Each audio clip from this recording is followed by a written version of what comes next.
N'oubliez pas de vous abonner et d'activer la notification pour ne rater aucune de nos prochaines vidéos. Robert Lewandowski a sans doute disputé son dernier match sous les couleurs bavaroises à l'occasion du match nul concédé par les siens face à Wolfsburg.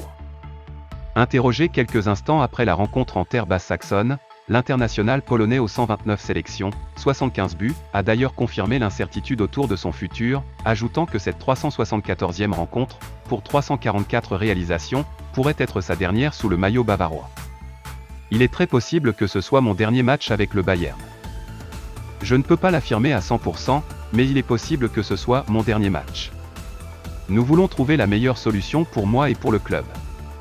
Déterminé à quitter le Bayern et assurant qu'aucun retour en arrière ne serait désormais possible, Lewandowski devrait malgré tout faire face à la volonté de son club de lui trouver un remplaçant de classe mondiale.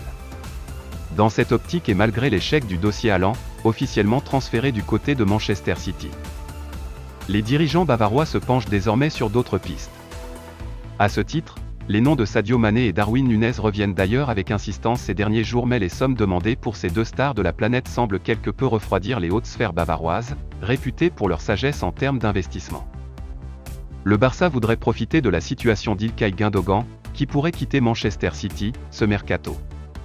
Des discussions seraient déjà en cours. Le FC Barcelone a déjà avancé ses pions concernant Ilkay Gündoğan.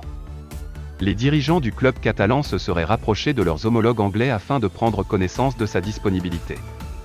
Pas dans les petits papiers de Pep Guardiola, le joueur pourrait bénéficier d'un bon de sortie pour un montant compris entre 25 et 30 millions d'euros. Les Blaugrana tenteraient de négocier la somme à la baisse. Sous contrat jusqu'en juin 2023, Ilkay Gündoğan a inscrit 8 buts et donné 6 passes décisives en 42 matchs, cette saison. L'international allemand avait été recruté à Dortmund pour 27 millions d'euros, en juillet 2016. Un an après avoir failli rejoindre Chelsea, l'international français est très apprécié du côté de la Catalogne, et notamment de Xavi, qui aimerait renforcer sa défense centrale. Si le technicien du Barça aimerait faire signer en priorité Kalidou Koulibaly, sous contrat jusqu'en 2023, il n'oublie pas la situation de Koundé qui aimerait quitter Séville. Rapporte Mundo Deportivo, et qui faisait partie des premières cibles de Xavi, avant même sa prise de fonction. Pourtant, l'opération s'annonce très difficile en raison de la situation financière du Barça et dépend fortement des mouvements au sein de l'effectif actuel du club catalan. Koundé est lié à Séville jusqu'en 2024 et dispose d'une clause libératoire de 90 millions d'euros. Il ne manque pas de prétendants, plusieurs clubs de Premier League étant sérieusement intéressés par l'international français. Il ne serait pas cher en termes de salaire, il ne gagne que 2,5 millions d'euros par saison au Sanchez-Pizjuan et pourrait facilement voir son salaire doubler s'il venait à rejoindre le Camp Nou. Sous contrat jusqu'au 30 juin, Dani Alves a longtemps semblé dans le flou pour son avenir. Mais finalement, le FC Barcelone devrait bien lui offrir une prolongation dans les prochains jours. Dans la foulée du retour de Xavi, une autre légende du club avait fait son comeback au FC Barcelone, à savoir Dani Alves. Mais alors que son contrat s'achève le 30 juin, l'incertitude règne concernant son avenir. Le latéral brésilien se montrait toutefois très clair à ce sujet, c'est que j'aimerais continuer parce qu'ici je suis chez moi.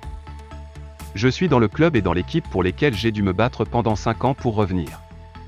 Et je pense que je peux continuer à leur apporter des choses, mais cela ne dépend pas de moi. Et visiblement, il a été entendu. En effet, le FC Barcelone aurait finalement décidé de conserver Dani Alves. Et pour cause, depuis son retour, le Brésilien donne satisfaction à Xavi et le club souhaite se séparer de Serginho Dest qui devrait partir cet été. Par conséquent, plutôt que d'investir sur le marché pour trouver un nouveau latéral droit, le Barça devrait ainsi poursuivre l'aventure avec Dani Alves mais sous la forme d'un contrat très particulier qui pourrait être rompu dès le mois de janvier. L'idée du club Blaugrana est de compter sur le Brésilien durant la première partie de saison, jusqu'à la Coupe du Monde, et voir durant le mercato d'hiver si une option se présente sur le marché.